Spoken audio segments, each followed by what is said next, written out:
안녕하세요. 30대 중반 여자입니다. 평소 사연 열차를 들으며 하루를 시작하는데요.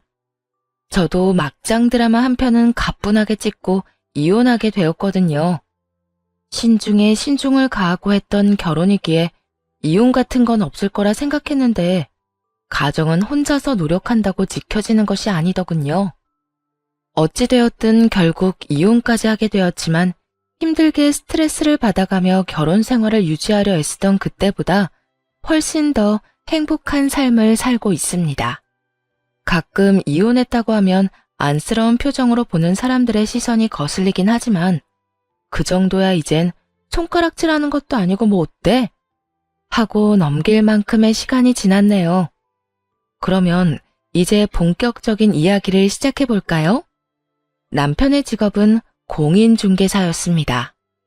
처음 만난 것도 제가 혼자 살 집을 알아보다 만난 것이었는데요. 처음부터 관심을 보이던 남편이 먼저 이런저런 이유를 대며 연락이 왔고 1년이란 시간 동안 꾸준히 애정 공세를 보이던 남편과 만나게 되었죠. 그렇게 또 3년의 만남 끝에 결혼까지 하게 되었고 결혼 5년 차에 접어들게 되었습니다. 그때까지도 아이가 없는 상황이었어요. 그 전까진 심하지 않았는데 5년 차가 되니 시댁에서 아이를 가지라는 압박이 들어오더라고요. 저도 점점 조바심이 나기 시작했고 결국 남편에게 병원을 권했어요. 여보, 우리 병원이라도 가보는 건 어때? 병원? 무슨 병원? 어디 아파? 아니, 우리 임신 말이야. 5년을 기다렸는데도 자연 임신이 안 되니까 솔직히 나 불안해. 그러니까 당신이랑 나랑 병원에 가서 검사도 받아보고 도움도 받자. 에이, 병원은 무슨 병원이야. 다 때가 되면 생기겠지. 그리고 나 요즘 바쁜 거 몰라? 고객 만나러 다닌다고 정신없는데 예약 시간 맞춰서 병원을 어떻게 가? 난 전화가 오면 바로 달려가야 하는데. 그렇긴 하지만 나 진짜 불안하단 말이야. 그리고 어머님도 슬슬 애 이야기 꺼내시는데 스트레스가 이만저만이 아니야. 차라리 시간 내서 병원 한번 다녀오면 할 말도 있고 좋잖아. 다음에 시간 맞춰서 가자. 요즘은 나 진짜 바빠서 안 돼. 그리고 우리 엄마는 내가 잘 이야기할 테니까 심각하게 생각하지 마. 당신이나 나나 몸 건강한데 기다리다 보면 생기겠지. 그러니까 괜히 걱정하지 말고 마음 편하게 먹어. 스트레스 받으면 더 힘들다고 하잖아. 그렇긴 한데 어쨌든 병원은 한번 가보고 싶으니까 당신 시간 날 때 말해줘.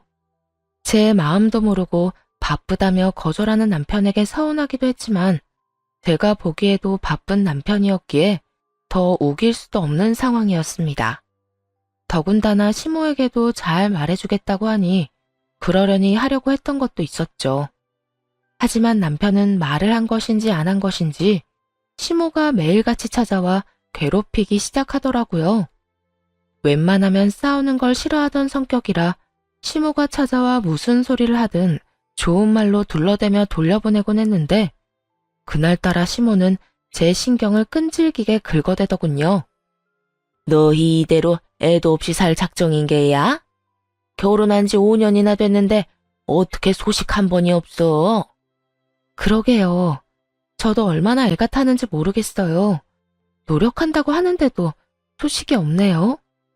너 몸이 어디 안 좋은 건 아니니? 병원이라도 가봐야 하는 거 아니야? 딱 그런 눈초리 있잖아요. 내 아들은 아무 문제가 없으니 모든 문제는 너에게 있다고 확신하는 그런 눈초리요. 기분이 확 나빠졌지만 여기까진 참을 수 있었습니다. 우려와 걱정으로 할 수 있는 말이라고 생각할 수 있는 문제였으니까요. 매년 건강검진 받는데 아무 이상 없다고 했어요. 그러니까 그런 걱정은 안 하셔도 돼요. 그러면 도대체 뭐가 문제인 거니? 내가 살다 다른 문제도 아니고 손주 문제로 이렇게 속을 썩을 거라곤 생각도 못했다. 혹시 너 나한테 거짓말 하는 거 아니지? 거짓말이요? 무슨 거짓말이요? 몸에 이상이 있는데 없다고 말이다. 그렇지 않고서야 이렇게까지 애가 안 들어설 리가 없지 않니? 아니에요. 그런 걸 왜 속이겠어요? 어차피 들통날 건데. 하여튼 저희도 노력하고 있으니 조금만 더 기다려 주세요.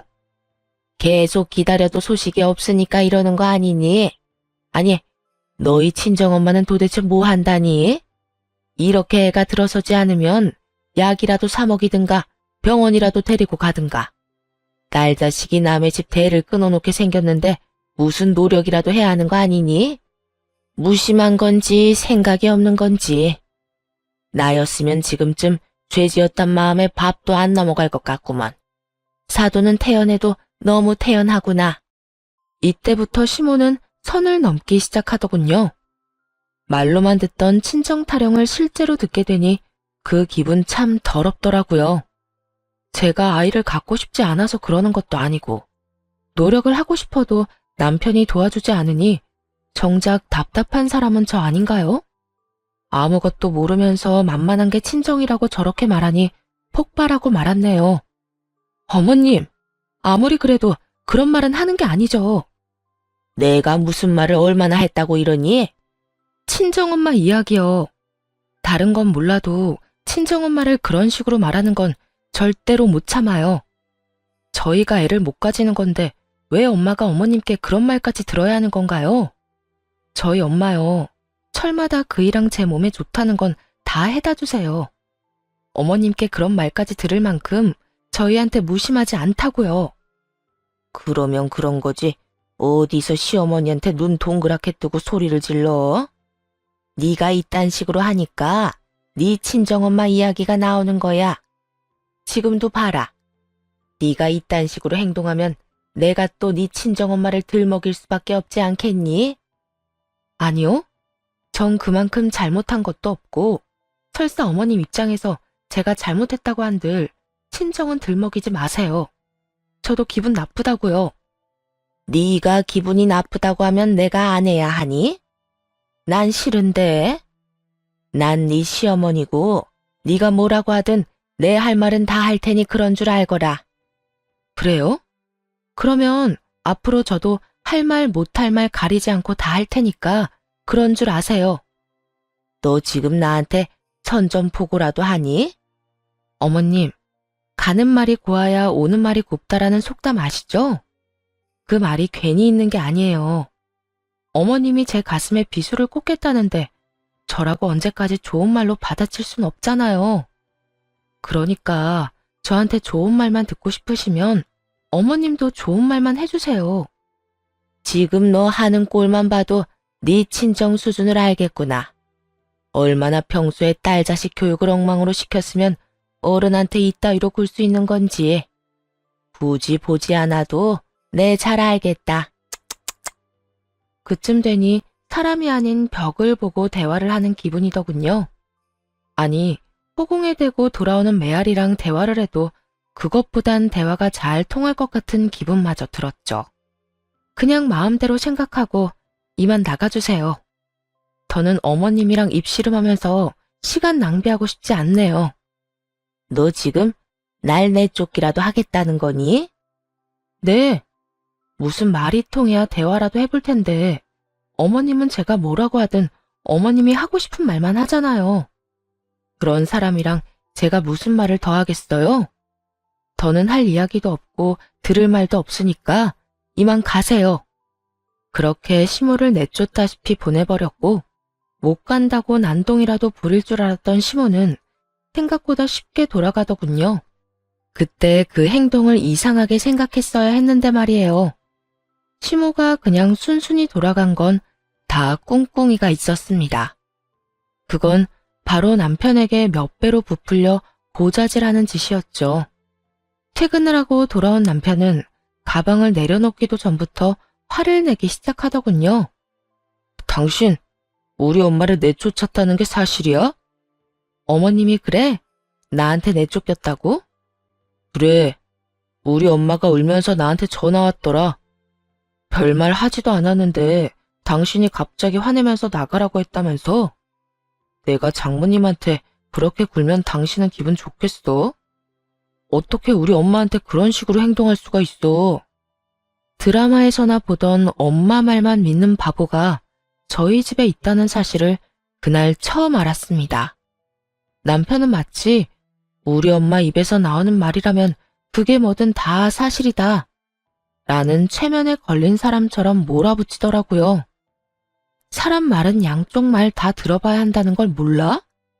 어머님이 오늘 우리 집에 와서 임신 이야기 또 꺼내면서 이번에 우리 친정 이야기까지 하더라. 내가 이렇게 애가 안 생기는데 우리 엄마는 무심한 건지 생각이 없는 건지 왜 아무 행동도 안 하냐고 말이야. 왜 우리 엄마가 이런 말을 들어야 하는데? 이건 그 누구의 잘못이 아니라 그저 우리 문제일 뿐이잖아. 그리고 당신이 저번에 뭐라고 그랬어? 어머님이 그런 이야기 꺼내지 않도록 잘 말한다고 하지 않았어? 도대체 무슨 이야기를 어떻게 했길래 어머님이 또 저러시는 건데? 그게 깜빡하고 아무 말도 못했어. 내가 그럴 줄 알았어. 그런데 있잖아. 당신이 뭐라고 했든 안 했든 어머님이 그런 말까지 하는 건 아니라고 생각해. 난 앞으로도 어머님이 친정까지 들먹이면서 이러시면 오늘처럼 똑같이 가라고 할 거야. 난 몇 번을 생각해도 그런 말까지 들을 만큼 잘못한 거 없다고 생각하니까. 엄마 입장에서 생각해봐. 답답하고 속상하니까 그런 말까지 했겠지. 그냥 어른이 속상해서 하는 말 가지고 그렇게 똑같이 굴어야 속이 편하겠어? 그냥 하는 말이 아니니까 똑같이 구는 거야. 나 속상해지라고 가장 못된 말을 꺼내놓은 거잖아. 진짜 말이 전혀 안 통하는구나. 당신 이렇게까지 꽉 막힌 사람이었어? 당신이야말로. 하여튼 어머님한테 전해. 그런 식으로 굴지만 않는다면 나도 얼마든지 어머님이 원하시는 착한 천사 며느리 돼줄 수 있으니 그 입단속이나 잘하시라고. 8년을 살면서 그렇게 큰 소리를 내며 싸운 일은 처음이었어요. 할 말은 다 했지만 왜인지 찝찝하더라고요. 잘못한 건 없는데 잘못한 듯한 그런 기분이었죠. 그런데 바로 그 다음날 그런 기분을 날려주려는 건지 시모가 왔더라고요. 남편이 뭐라고 전한 것인지 전날 남편이 지어 보이던 그 표정을 똑같이 하고선 말이에요. 너 내 아들한테도 화내면서 뭐라고 그랬다면서? 요즘 아무리 세상이 변했다고 하지만 시집와서 애 하나 못 낳는 것이 어디 남편한테 큰 소리를 쳐? 시모가 한번 입을 열었을 뿐인데 미안한 마음은 눈 녹듯이 사라지고 절대로 이 싸움에서 지면 안 된다는 생각만이 가득 찼어요. 아기는 어디 하늘에서 뚝 떨어지나요? 가지고 싶어도 어머님 아들이 협조를 안 해주는 걸 어떻게 해요? 이제 내 아들 핑계를 대겠다 이거야? 핑계가 아니라 그게 현실이에요. 자연 임신이 힘드니까 병원에 가보자고 해도 한사코 싫다고 난리라고요. 거기에다 날마다 바쁘다고 새벽에서나 집에 들어오는데 무슨 수로 애를 만드나요? 그렇게 손주가 가지고 싶으시면 저 말고 어머님 아들한테 말하라고요. 그걸 왜 내 아들 탓을 하니? 그게 다 네가 집에서 제대로 남편 보필을 못하니까 남자가 밖으로 놔두는 건 모르니? 하다 남편이 늦는 것도 제 탓이 되는 걸 보며 저는 무슨 말을 해도 제가 죄인이 될 것 같더라고요. 그래서 그 자리에서 바로 남편에게 전화를 걸었네요. 당신이 대답해봐. 우리 애 안 들어서는 게 다 나 때문이야? 갑자기 전화해서 그게 무슨 말이야. 알아들을 수 있게 말을 해봐. 지금 집에 어머님 또 오셨는데 당신이 매일 바빠서 새벽에 들어오는 것도 내가 당신을 보필 못해서 당신이 밖으로 놔두는 거라고 하시잖아. 그러니까 당신이 대답해봐. 당신 일 바빠서 새벽에 들어오는 것도 내 탓, 우리가 임신이 안 되는 것도 다 내 탓이냐고. 그렇게 언성은 점점 더 높아지고 있었고 남편의 대답만을 기다리던 그 순간이었어요. 오빠, 빨간불. 얼른 차 세워. 오. 웬 여자 목소리가 들리더니 외마디 대답과 함께 끊겨버린 전화. 이건 또 무슨 상황인가 싶더군요. 남편에겐 여동생이 없었고 사무실에도 또한 여자 직원은 없었어요. 남편에게 오빠라고 할 만한 여자는 제가 알기론 없다는 뜻이었죠. 그런데 오빠라니 머릿속으로 5만 가지 생각이 다 오가더라고요. 충분히 머리가 복잡한데 시모까지 옆에서 한몫하기 시작했죠. 내 아들이 뭐라고 그러니?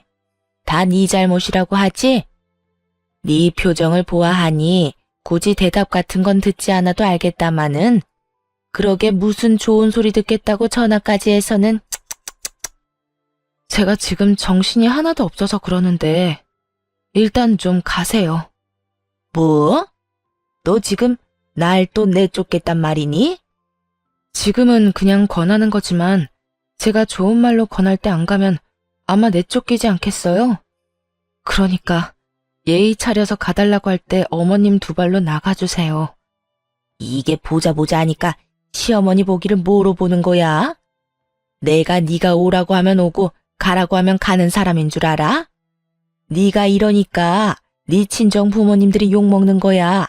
알아?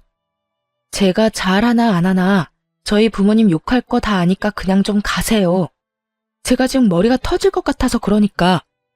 결국 시모는 제 손에 쫓겨나게 되었고 차분히 상황을 정리하기 시작했네요. 그런데 아무리 정리하려고 해봐도 정리가 되지 않더라고요. 남편의 서재, 노트북 등 집안에 있는 모든 물건을 다 살펴봐도 아무것도 나오지 않았고 점점 더 혼자만의 상상에 빠지고 있었어요. 그렇게 남편놈을 기다리고 있는데 새벽에나 들어오던 남편놈이 그날따라 8시도 되기 전에 들어오더군요. 애써 태어난 척하고 있긴 하지만 그 모습이 더 수상했고 남편을 추궁하기 시작했죠. 그렇게 전화를 끊었으면 다시 전화해서 무슨 상황인지 설명 정도는 해줘야 하는 거 아니야? 어? 아, 그거 별거 아니었어. 별거 아닌 게 아니던데? 지금 혹시 내가 뭘 어디까지 들었나 싶어서 떠보는 거면 그만둬. 오빠 빨간불! 다 들었으니까 얼른 상황 설명이나 해. 별거 아니었단 그딴 말 집어치우고. 당신 지금 오해하고 있는가 본데 나보고 오빠라고 하던 게 아니었어. 당신이 전화했을 때 고객이랑 같이 있었어. 신혼부부였는데 그 예비신랑이 자기 차 타고 다니고 싶다고 하길래 고객 차 타고 가다가 빨간불이라 예비신부가 놀라서 자기 신랑한테 소리 질렀던 거야. 갑자기 빨간불이라고 소리 지르니까 나도 놀라서 전화 끊고 상황을 봤던 거고. 당신이 생각하는 그런 거 아니니까 걱정하지도 마. 아, 그래? 정말 그게 다야? 그럼. 또 혼자 오해하고 머릿속으로 드라마 한 편 찍은 눈치인데 절대 그런 거 아니니까 나 믿어. 전화통화 속에서 남편을 제외한 남자의 목소리는 들리지도 않았지만 그렇다고 하니 믿을 수밖에 없었죠. 의심스럽긴 하지만 이렇다 할 증거가 없었으니까요. 그저 가만히 남편을 바라보았고 남편은 제 눈빛이 부담스러웠는지 급하게 말을 돌리기 시작하더군요. 뭘 그렇게 봐? 아, 맞다. 당신 오늘도 우리 엄마 내쫓았다며? 우리 엄마 오늘도 또 울더라. 어머님은 내 앞에선 바늘로 찔러도 피 한 방울 안 흘릴 것처럼 구시면서 당신 앞에선 18살 소녀가 따로 없는가 보네? 내가 왜 쫓아냈겠어? 당신 엄마가 또 찾아와서 시비를 걸었으니 내가 내쫓기까지 했겠지. 왜 뻔한 걸 물어? 적당히 좀 해라, 적당히 좀. 시어머니가 며느리 때문에 운다는 게 말이나 돼? 그러지 말고 좀 사이좋게 지내면 안 돼? 그걸 왜 나한테 물어? 당신 엄마한테 가서 물어봐봐. 나하고 사이좋게 지낼 생각 없냐고 말이야. 혹시나 그럴 생각 있으면 찾아와서 시비 걸지 말고 친정 이야기 좀 하지 말라고 전해줄래? 어머님이 그 2가지만 하지 않아도 이 집에서 쫓겨나는 일은 없을 텐데 말이야. 당신이 이따위로 구니까 우리 엄마가 그런 이야기를 하는 거야. 당신이 먼저 좀 살갑게 굴어주면 우리 엄마가 미쳤다고 그런 말까지 하겠냐? 내가 살갑게 굴든 말든 어머님은 늘 한결같이 날 못 괴롭혀서 안달이셨어. 자세히 알고서 나한테 따지고 들어. 무조건 어머님 곡소리에 넘어가서 이러지 말고. 나는 입이 없어서 당신한테 아무 말 안 하는 줄 알아? 당신은 당신 하고 싶은 대로 다 하면서 무슨 할 말이 또 있는데? 이미 원하는 대로 시어머니까지 다 내쫓고 있잖아. 내가 원하는 건 어머님이 더는 우리 집에 발걸음도 안 하는 거야. 말 나온 김에 당신한테 부탁 좀 하자. 어머님한테 앞으로는 찾아와도 문 안 열어줄 거니까 그런 줄 알라고 좀 전해줘. 그냥 하는 소리 아니고 진심이니까 이번엔 똑바로 전해. 알겠어? 이 집이 당신 집만 되는 줄 알아? 내 집도 된다고. 내 집에서 우리 엄마를 문전박대하겠다는 거야? 내 집도 되니까 이런 말을 하지. 어머님이 정 오고 싶으면 나는 없고 당신만 있을 때 오라고 해. 그러면 되겠네. 이제 불만 없지? 어느새 시모 이야기만 나오면 자동으로 싸우게 되었고 남편이나 저나 한 채의 양보도 하지 않았어요. 그런 싸움이 계속될수록 서로의 바닥만 드러내는 싸움만이 반복됐고 점점 더 이혼을 생각하게 되는 날이 많아졌죠. 남편도 남편이지만 시모도 참 대단하더군요. 하루는 집에서 일을 하고 있었는데 열어주지도 않는 곳에 어찌나 끈질기게 찾아오는지 일도 되지 않는 지경이었어요. 결국 더러운 똥을 피하기로 했고 나가서 일할 사무실을 알아보게 되었죠. 남편에게 말하면 쉽게 구할 수는 있겠지만 그때는 워낙 사이가 좋지 않으니 말도 꺼내기 싫더라고요. 그까짓 복비가 들더라도 남편에게 아쉬운 소리를 하고 싶지도 않았고요. 그래서 다른 공인중개사에게 사무실을 소개받았고 여러 사무실을 돌아보며 고민을 하고 있었죠. 집을 구해보신 분들은 아시다시피 거의 다 중개사분 차를 타고 물건을 보러 다니곤 하잖아요. 저 역시 중개사의 차를 타고 사무실을 둘러보고 있었어요. 그런데 신뢰가 되지 않는다면 통화를 좀 해도 되겠냐고 묻더라고요. 중개일 때문인가 싶어서 알겠다고 말하자마자 통화를 시작하더군요. 통화 내용을 듣기 싫어도 들을 수밖에 없었네요. 그래. 나 손님 태우고 있어. 무슨 일이야? 뭐? 설마 그놈 말하는 거 맞지? 대단하다 대단해. 그저께는 여자랑 웬 술집에 있더니 이번에 또 여자가 바뀌었다고? 와, 또 20대야? 하긴 원룸 알아보는 애들이 거의 젊은 애들이니까 꼬시기도 쉽겠지. 그런데 결혼도 했다고 들었는데 어떻게 그딴 짓을 하고 다니냐? 하여튼 그놈은 여자 문제로 유명하다니까. 오죽했으면 다른 동네에도 그 번호 아냐고 물어보더라. 도대체 뭐 하는 놈이냐고. 하여튼 나중에 만나서 이야기하자. 그래, 나중에 연락해. 다른 지역은 어떤지 몰라도 남편이 일하는 지역 내에서는 어디 부동산이 아닌 차량 번호로 중개사를 칭하는 경우가 있다는 걸 익히 들어 알고 있었어요. 그리고 저 중개사분이 혀를 내두르며 욕하는 남자가 다른 사람이 아닌 제 남편이란 사실도 알게 되었죠. 네, 그렇습니다. 그 여자 홀리고 다니기로 유명하다던 그 차량 번호가 제 남편 차 번호와 같았으니까요. 실수로 어쩌다 일어난 일도 아니고 그런 일이 소문이 날 만큼 빈번하게 일어나고 있었다니 충격이 크더라고요. 아무리 자주 싸우고 사이가 좋지 않았다고 해도 그때까진 남편이었으니까요. 심지어 시모와 임신 문제로 갈등이 생기기 전까지만 해도 사이가 좋았으니 그 배신감도 크게 들었고요. 중개사분에게 이것저것 물어볼 수도 있었지만 입에서 입으로 전해진 말에 제 인생을 걸 수는 없겠더라고요. 그래서 남편의 뒷조사를 시작했고 아무 일도 없다는 듯 남편을 대하며 지냈습니다. 저도 그 고역 같은 시간을 군말 없이 보내는데 남편 놈은 저보다 더 고역 같았는지 이혼 이야기를 먼저 꺼내더라고요. 있잖아, 내가 많이 생각해봤는데 우리 이혼하자. 뭐? 이혼? 지금 당신이 나한테 이혼하자고 한 거야? 이혼해. 나 더는 당신이랑 못 살겠어. 남편의 마음과 별반 다르지 않은 마음이었지만 그 이유가 궁금하더라고요. 당연히 다른 여자가 생겼다고 솔직하게 이야기하진 못할 것이고 도대체 무슨 이유를 대며 이혼하자 할 것인지 그것이 궁금했습니다. 그래? 이혼하고 싶은 건 잘 알겠고 갑자기 이혼 이야기를 하는 이유나 좀 들어보자. 이유가 있을 거 아니야. 당신도 잘 알 거 아니야.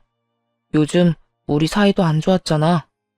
날마다 눈만 마주치면 싸우고 서로 화해할 마음도 없는데 이렇게 살아서 뭐해? 차라리 이혼하고 각자 사는 게 맞지. 눈만 마주치면 싸우는 이유가 뭔지 뻔히 알면서 당신이 해결할 생각을 안 하니까 우리가 그렇게 싸웠단 걸 아직도 몰라? 이유? 뭐? 우리 엄마 이야기하는 거야 또? 당신도 지겹지? 나도 지겨워. 당신 엄마가 선 넘을 때마다 당신이 당신 엄마 편만 들면서 나한테 뭐라고 하지만 않았어도 우리가 그렇게까지 싸우는 일은 없었어. 기억 안 나? 어머님이 우리 사이에 끼어들고 난 뒤부터 우리 싸우기 시작한 거. 당신이 이러니까 내가 이혼하자고 하는 거야. 당신이 우리 엄마를 무시하는 것도 모자라 반성하는 기미도 보이지 않으니까. 어떤 남자가 자기 엄마한테 함부로 구는 여자랑 살고 싶겠어? 아, 그래서 이제 와서 이혼하자고 하는 거야? 요즘엔 당신 엄마랑 부딪히는 일도 당신이랑 싸우는 일도 없었는데 이렇게 갑자기? 다른 이유가 있는 건 아니야? 나한테는 말 못할 그런 이유 말이야. 그런 이유가 어디 있어. 당신은 갑자기라고 생각할 수도 있겠지만 난 오래 고민하고 한 이야기니까 이혼해. 당신이 붙잡는다고 해도 난 당신이랑 살 생각 없어. 소송이라도 할 거니까 그런 줄 알아. 당신이 큰 착각을 하는가 본데 난 잘못한 게 하나도 없어서 당신이 소송 건다고 해도 이혼은 할 수가 없어. 당신이 잘못한 게 왜 없어? 시어머니를 무시했는데. 내가 아무 이유 없이 무시했다면 이혼 사유가 되겠지. 그런데 법원 가서 우리가 있었던 일 말하면 할 만한 일을 했다고 다들 말할 거야. 그래서 나랑 이혼 못 해주겠다는 이 뜻이야? 구질구질하게 매달리기라도 하게? 그럴 리가 있겠어? 그냥 현실을 말해준 것뿐이야. 나도 당신이랑 이혼할 거야. 마음 떠난 사람 붙잡고 있어봤자 뭐해. 그래, 하자 이혼. 정성껏 준비했을 이혼 사유도 잘 들었고 100% 외도 증거가 있을 거라 확신했기에 저 역시 이혼은 하자고 했네요. 남편은 제가 좀 더 격하게 난리라도 피울 것이라 생각했는지 순순히 이혼하자고 하자 놀란 눈치더라고요. 남편이 멍하니 있는 사이 남편의 짐을 싸 건네주며 이렇게 말했어요. 자, 짐. 이 집에서 나가 당장. 내가 왜 나가야 하는데? 나가라면 당신이 나가. 지금 이혼 급한 사람이 나야? 당신이잖아. 그러면 내가 원하는 대로 해야 하는 거 아니야? 지금 내 기분 나쁘게 해서 당신한테 이로울 게 있다고 생각해? 그니까 내가 이 집에서 안 나가면 이혼을 안 하겠단 이 말이야? 말귀 잘 알아듣네. 이렇게 잘 알아들으면서 이때까진 왜 그랬대? 하여튼 이 짐 가지고 지금 나가면 나도 이혼에 성심성의껏 최선을 다할 거고 그거 아니면 당신이 말한 대로 구질구질하게 굴 거니까 당신이 선택해. 남편 놈은 그 와중에 고민까지 하더라고요. 전 그저 그 상황을 즐기며 남편을 관찰했고 고민을 마친 남편은 짐을 들며 이렇게 말하더군요. 일단은 내가 나갈 테니까 이혼 가지고 구질구질하게 굴지 마. 난 당신이랑 하루라도 빨리 이혼하고 싶어서 이렇게 집까지 나가는 거니까. 걱정하지 마. 나도 서둘러 준비해서 이혼해 줄 테니까 기대해도 좋을 거야. 그렇게 남편은 집을 나갔고 며칠 뒤 왜 남편의 입에서 이혼 소리가 왜 나왔는지 그 이유를 알게 되었습니다. 남편이 유부남이란 걸 모르고 만났던 다른 여자들과는 달리 지금 만나는 상간녀는 남편이 유부남인 걸 아는 상태에서 임신까지 해버렸다고 하더군요.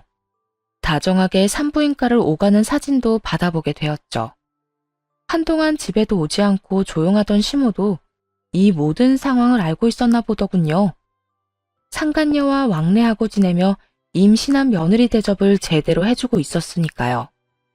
사진마다 시모의 입이 귀에 걸려 내려올 생각을 안 터군요. 배신감이 느껴졌냐고요? 아니요.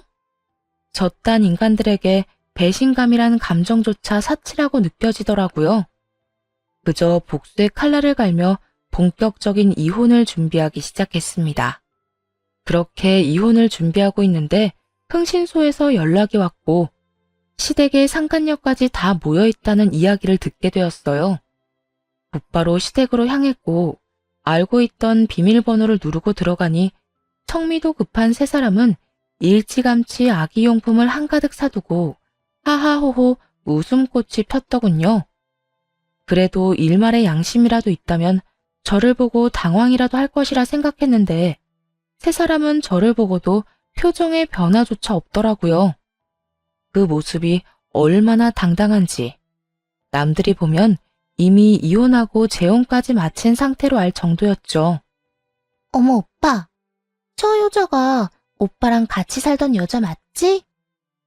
맞아. 자기는 쳐다도 보지 마. 아기한테 안 좋아. 무섭긴 하다. 그러게, 이렇게 잘난 남편을 가졌으면 잘 관수했어야지. 이제 와서 저렇게 쳐다보면 뭐가 달라지나? 굳이 설명 안 해도 알겠죠? 저 임신했어요. 그러니까 빨리 이혼이나 해주세요. 숨기기엔 늦었다고 생각했는지 아니면 숨길 생각조차 없는 것인지 자랑스럽게도 임신 사실을 밝히더라고요. 이미 알고 있는 사실이니 놀랍지도 않았지만 상간녀의 태도엔 화가 나긴 하더군요. 여기서 끝이 아니었죠. 시모도 남편도 한마디씩 보태더라고요. 우리 아들 때문에 임신 안 된다고 헛소리나 해대더니 우리 아가 보거라. 이렇게 애를 가졌지 않니? 자기한테 문제가 있으면서 누구 탓을 하는 거야? 다 보고 들었지? 이렇게 됐으니까 이혼부터 해줘. 나 빨리 아기 아빠로서 책임을 다하고 싶어. 책임? 지금 책임이라고 했니? 네 입에서 책임이라고 하니까 좀 황당하긴 한데 뭐 좋을 대로 해. 그런데 너 나한테 위자료 줄 돈은 있니? 네 엄마, 네 아기 가진 저 여자, 그리고 너까지. 나한테 위자료 다 줘야 할 텐데 그걸 감당할 능력이 될지 모르겠다. 남편은 아무 말이 없었고 상간녀가 비웃음을 날리며 입을 열더라고요. 아, 그깟 위자료 얼마나 된다고. 잘 알 거 아니에요. 우리 오빠 능력. 자기 능력 좋겠다. 집안 빵빵하겠다. 그깟 위자료쯤 얼마든지 줄 수 있으니까 남 걱정하지 말고 그쪽 걱정이나 하세요. 상간녀의 말을 듣고 있는데 하마터면 소리내서 웃을 뻔했습니다. 이 얼마나 웃긴 착각인가요? 상간녀는 남편의 능력이 아주 출중하며 집안 역시 부유하다고 믿어 의심치 않고 있더라고요. 타고 다니는 외제차도 할부가 많이 남았고 겉보기엔 좋아 보이는 시댁도 월세집이란 걸 전혀 모르는 눈치였죠. 하긴 젊은 여자애가 뭐가 모자라서 저딴 남자를 만났겠나 했더니 정신 모자란 어린 것이 겉모습에 홀려 불륜녀가 된 것이었습니다. 능력? 집안? 아, 그래서 유부남을 만난 거였어? 큰 기대에 부풀어 있는 것 같은데 어쩌냐? 저 인간 돈 없어. 타고 다니는 외제차? 그건 이 뱃속에 아기 나올 때까지 할부 안 끝날 예정이고 이 집도 자가 아니고 그렇다고 전세도 아니야. 월세라고 월세. 이젠 알겠니? 왜 내 위자료를 걱정했는지? 그게 사실이에요? 거짓말이었으면 좋겠지? 그런데 어떡해. 다 사실인데. 정 못 믿겠으면 앞으로 살면서 지켜봐. 꼬박꼬박 네 아기 아빠 통장에서 이 집 월세 나갈 거고 차 할부값 나갈 거고 어떤 달엔 네 예비 시어머니 사치 비용도 나갈 거야. 그런 와중에 넌 육아도 해야 하고 살림도 해야 하겠네? 아이 낳고 바로 일은 할 수 없을 테니까. 아기 아빠나 네 예비 시어머니가 도움이라도 줄 것 같지. 내가 살아봤는데 그럴 인간들이 못 되니까 기대도 하지 마. 그게 너한테 좋을 테니까.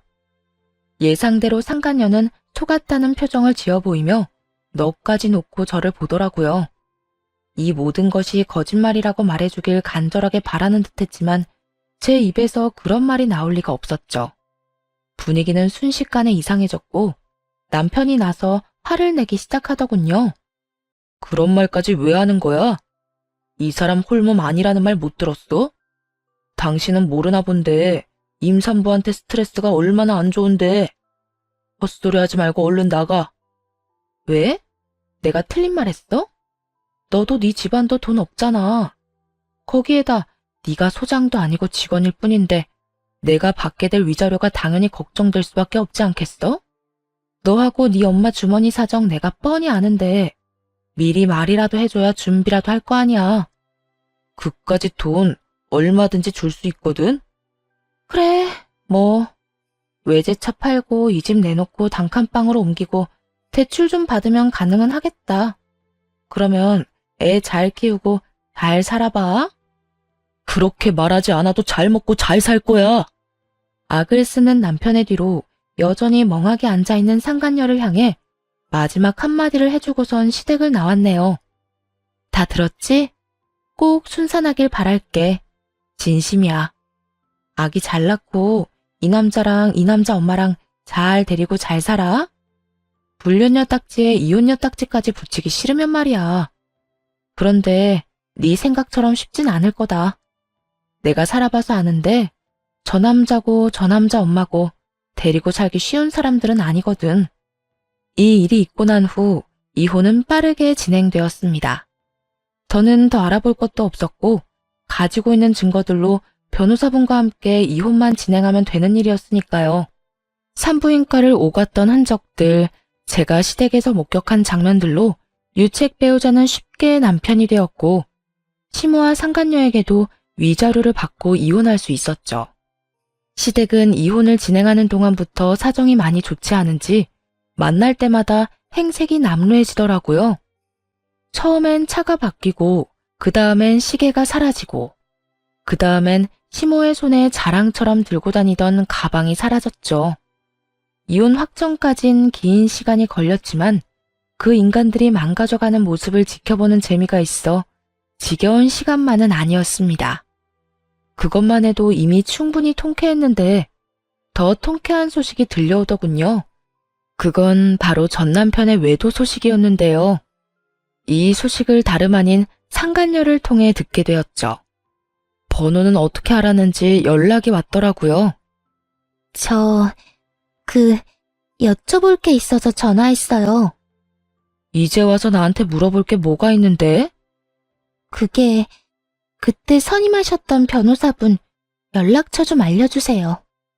왜? 이혼이라도 하게?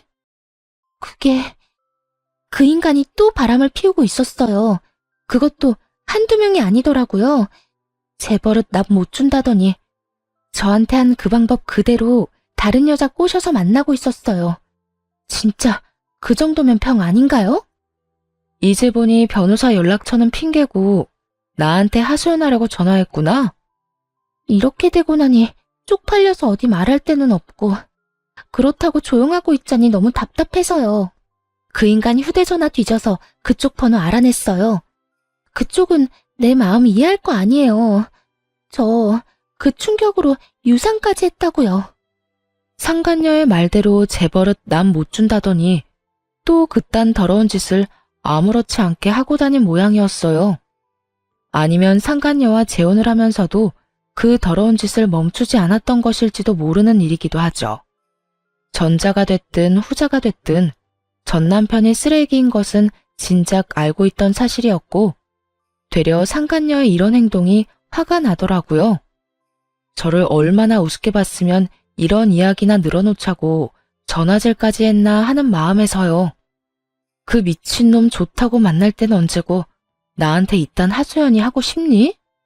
너나 그 여자들이나 나한텐 똑같은 인간들이야. 내 가정 깰 땐 그렇게 당당하게 남편 관수 못한 내 탓이라더니 네 가정 깨지고 나니까 마음이 바뀌었어? 정신 차려 이 상간녀야. 그래도 그쪽은 임신까지 한 상태는 아니었잖아요. 전 임신했는데 유산까지 했다고요. 그래서? 불쌍하다고 눈물이라도 흘려줄까? 같은 여자로서 그거 참 안 된 일이다. 그놈이 참 죽일 놈이다. 안쓰러워하고 욕이라도 해줘? 사실 그렇게 해줄 거라 기대하고 전화했어요. 그쪽도 당한 것이 있으니까 내가 이런 일을 당했다고 하면 날 안쓰러워하진 않더라도 같이 욕 정도는 해줄 줄 알았다고요. 넌 진짜 내가 우스운 모양이구나. 나 너랑 잠깐 좀 싸운 친구 아니고 내 남편을 너한테 뺏긴 여자야. 우린 같은 처지가 절대로 될 수 없다고. 그러니까 이런 하소연은 나한테 하지 말고 네 친구한테나 가서 해. 알겠어? 그렇게 전화를 끊은 후 상간녀는 열을 받긴 많이 받았는지 전 남편의 사무실로가 다 뒤집어 엎어버렸다고 하더라고요. 저에게 받은 모욕과 멸시를 받고는 지 남편의 사무실로가 난동을 피운 것이었죠.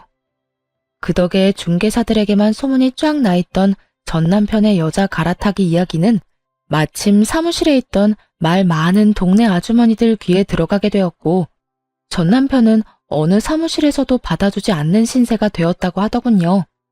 더불어 상간녀에게 주머니 속 먼지까지 탈탈 털리고 이혼당했다고 하고요. 일도 하고 여자도 만나고 신나서 잘 돌아다니더니 꼴 좋다고 생각되었네요. 그런데 어느 날 잊고 지냈던 전 시모에게서 다른 번호로 연락이 오더군요. 나란다. 잘 지내니? 아, 무슨 일이세요? 너는 복 나가게 무슨 한숨을 그렇게 쉬니? 왜? 요즘 무슨 일 있니? 혹시 외롭거나 그런 거야? 할 말 있어서 전화한 거 아니에요? 빨리 하고 끊으세요. 목소리도 듣고 싶지 않으니까. 그게 우리 아들 소식 들었는지 모르겠지만 우리 아들 또 이혼했어. 아이, 그 빌어먹을 것이 자기가 잘못해서 유산까지 해놓고선 그걸 우리 아들 탓으로 다 돌리면서 위자료까지 뜯어가지 뭐니? 전 시모는 제가 그쪽으론 소식조차 모른다고 생각했는지 우는 소리까지 하며 거짓말을 하더군요. 피식피식 나오려는 웃음을 참으며 시모에게 모든 사실을 알려주었어요. 그쪽 며느리였던 사람이 나한테 전화해서 어떻게 된 상황인지 다 알려줬으니까 그딴 거짓말 좀 그만하고 준비한 말이나 하세요. 더는 듣고 있기도 역겨우니까. 뭐? 역겹다니? 너 무슨 말을 그렇게 하니? 혹시 나랑 또 싸우려고 연락했어요? 아니.